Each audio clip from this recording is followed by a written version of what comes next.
Okay guys, I'm back. I just want to show you, I got the first half done. Very nice. I'm going to do the same thing here. I just want to show you the game plan. I always do this. Of course, here's the seam. We're not routing that at all. That's where it connects. But I want to show you this. Basically, if you can remember this when you're routing, a climb cut or a regular cut, you're going to move from your left-hand side to your right-hand side with a router bit. The bit is always going to rotate clockwise. So you have to understand that cutting technology. On the last piece, because of the grain, I had to climb cut it, but I'm very lucky. This time I get to do a regular cut. So this cut will go much faster, and you could see the grain, how it tapers down. So I want to go a regular cut this way on this long pass. But before I do this, I'm going to do this edge first, and here's the key. I don't have any tear out here because, of course, I could just climb cut this without anything, but it's too big of a bit and I don't want to risk tearing this out and having to fix it. So here I just have a backer piece. So I'm going to route this out and you'll see I won't get any tear out. It's very simple to do. You just have to make sure the surfaces are flush. After I do this, I'll get set up on the other side. Or I'm sorry, I'll do this edge first. Then I'll do this long edge second. I'll set you up and I'll come left to right. And then I'll do the other half third, and I'll set up I'll have to move my setup over there, okay? So I'm going to start right here. Now I'm not going to talk. I'll put my respirator on. It's going to be a ton of sawdust like the first time.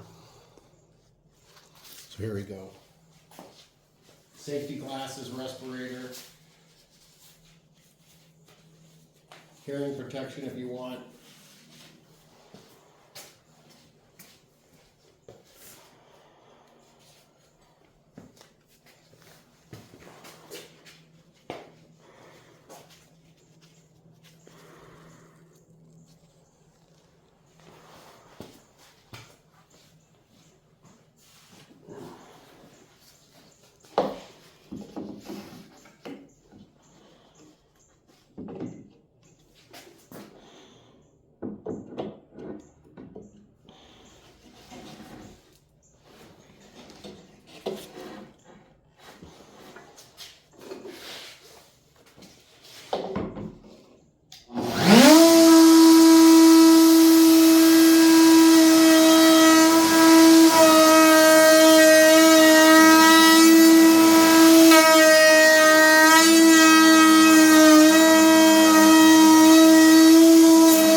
Okay, that's it. Thank you for joining me. I hope you guys have a great weekend. As you can see, the whole goal of this is not to get tear out. Now watch, I'll take this piece off. And look, perfectly preserved, no tear out. Just hope you come out of this just understanding cutting direction and coming up with a basic game plan if you're going to do this. Now, before I leave you, the only reason I wouldn't put this in a router table is I couldn't handle the parts. I didn't feel comfortable enough to handle the parts in terms of the outfeed table setup that I have. So I made a jig for this. Any bit bigger than this, I won't do it by hand. This is about my max. Just so you guys know. Have a great weekend. Thank you for joining me.